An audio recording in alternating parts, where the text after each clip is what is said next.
Assalamualaikum warahmatullahi wabarakatuh.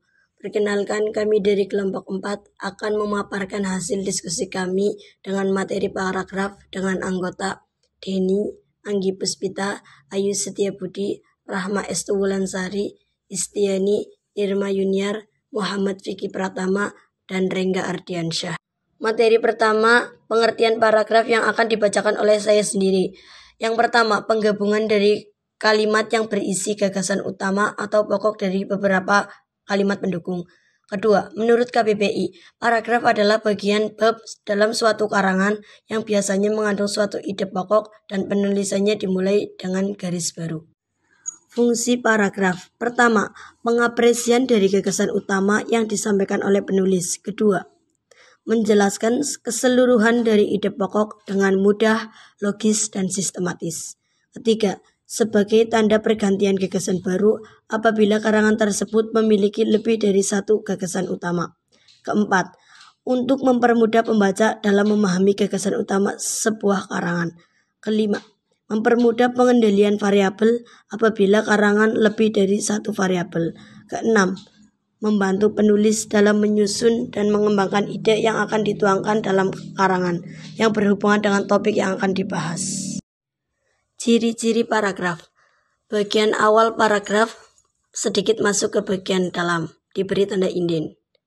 Kedua, berisi suatu ide pokok yang akan dijelaskan dalam sebuah karangan. Ketiga, berisi beberapa kalimat penjelas yang menjelaskan gagasan utama karangan tersebut secara rinci.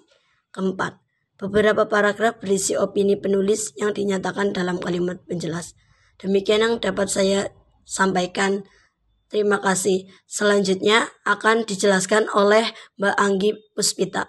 Kepada Mbak Anggi saya persilahkan. Unsur-unsur paragraf. 1. Harus berisi kalimat utama paragraf. 2. Harus berisi kalimat penjelas untuk menguraikan kalimat utama. 3. Harus memiliki koherensi, yaitu kesatuan yang dibangun oleh hubungan antar kalimat pembentuk paragraf sehingga paragraf mudah dipahami. 4. Harus memiliki kesatuan atau unity, yaitu perpaduan yang kokoh antara gagasan utama dan kalimat pendukung dalam satu paragraf. 5. Harus memiliki konjungsi atau penghubung yang digunakan sebagai penyambung kalimat untuk menambahkan keterangan, menyatakan hubungan sebab akibat, atau menyatakan perbandingan atau pertentangan. 6. Paragraf harus harmonis, semantis, gramatis, dan normatif. 7. Paragraf harus lengkap berisi kalimat penjelas yang memadai dan menunjang kalimat pokok. Jenis-jenis paragraf. A. Berdasarkan fungsinya. 1. Paragraf pembuka. Berfungsi untuk memancing rasa ingin tahu pembaca untuk mengetahui keseluruhan isi artikel. 2. Paragraf isi. Membahas tentang ide-ide pokok dalam sebuah artikel. 3. Paragraf penutup. Memiliki fungsi menyimpulkan keseluruhan isi artikel dan penekanan hal-hal penting yang terdapat dalam artikel. Dalam paragraf ini juga bisa berisi saran atau harapan. 4. Paragraf penghubung. Gunanya untuk menyambung satu paragraf dan paragraf lainnya. B. Berdasarkan letak kalimat utama, paragraf dibedakan menjadi 1. Paragraf deduktif. Yang dimaksud dengan sebuah paragraf deduktif adalah sebuah paragraf yang dimulai dengan mengungkapkan persoalan pokok yang kemudian diikuti dengan beberapa kalimat penjelas di belakangnya. 2. Paragraf induktif.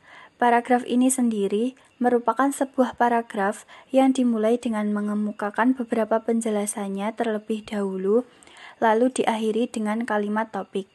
3. Paragraf campuran. Jenis-jenis paragraf lainnya yang berdasarkan letak dari kalimat utama tersebut adalah paragraf campuran. Paragraf yang satu ini diawali dengan menjelaskan sebuah persoalan pokok atau kalimat topik. Selanjutnya, diikuti dengan kalimat penjelas dan diakhiri dengan menggunakan kalimat topik. C. Berdasarkan tujuan. Paragraf narasi Paragraf narasi adalah sebuah paragraf yang menceritakan tentang sebuah peristiwa ataupun kejadian yang mana di dalamnya terdapat alur cerita, tokoh, konflik, dan setting. Akan tetapi, untuk jenis paragraf yang satu ini tidak dapat memiliki kalimat utama. Jenis paragraf narasi dapat ditemukan pada sebuah cerpen, novel, dan lain sebagainya. Untuk paragraf tersebut terdiri dari ciri-ciri seperti ada suatu kejadian yang akan diceritakan dan disampaikan kepada para pembaca, adanya pelaku serta adanya waktu kejadian. Paragraf deskripsi